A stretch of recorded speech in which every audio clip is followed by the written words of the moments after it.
კახეთის გუბერნატორის ყოფილი პირველი მოადგილის გიორგი სიბაშვილის საქმის განხილვა დასრულდა სასამართლო მას აღკვეთი ღონისძიების სახით 15,000 ლარის გირაო შეუფარდა. გამოძიება სიბაშვილს სამსახურებრივი უფლებამოსილების ბოროტად გამოყენებაში, ასევე სახელმწიფო ქონების მითვისებისა და გაფლანგვის გამოედავება.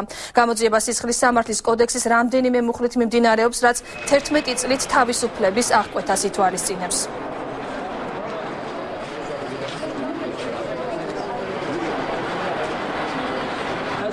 პროკურატურა მიშუამგულა მის მიმართ აღკვეთი ღონისძიების სახით 50,000 ლარის ოდენობის გირაოს გამოყენება, რომლის გადახდის ვადად მოითხოვეთ 14 დღე.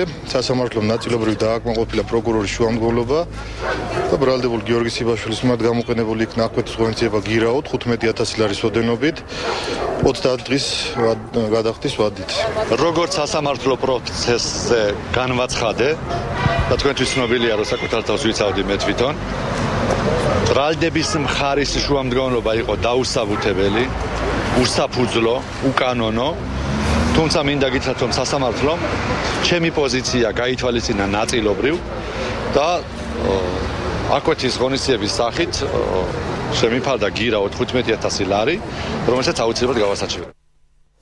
რას ეფუძნება სასამართლოს დღევანდელი გადაწყვეტილება? უფრო დეტალურად ჩვენი კორესპონდენტი კახა კუპატაძე ისაუბრებს პირდაპირ ეთერში. კახა, გისმენთ.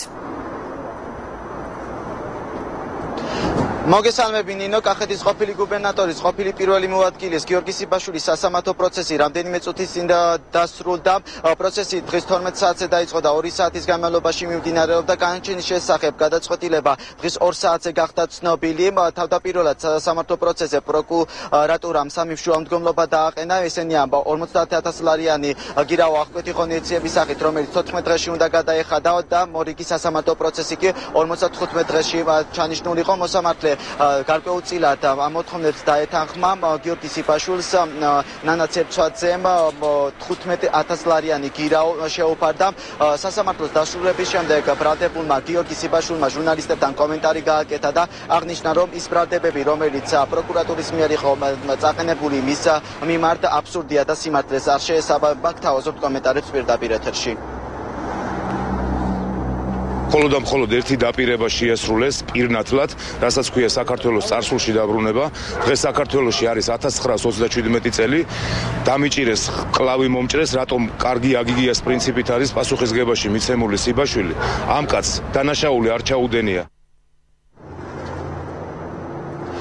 საქართველოს ფინანსთა სამინისტროს საგამოძიებო სამსახური გიორგი სიბაშვილს უფლებამოსილების ბოროტად გამოყენებასა და სახელმწიფო ქონების მითვისება გაფლანგვაში ადანაშაულებს. მორიგი სასამართლო პროცესი 2013 წლის 22 მარტს ჩაინიშნა.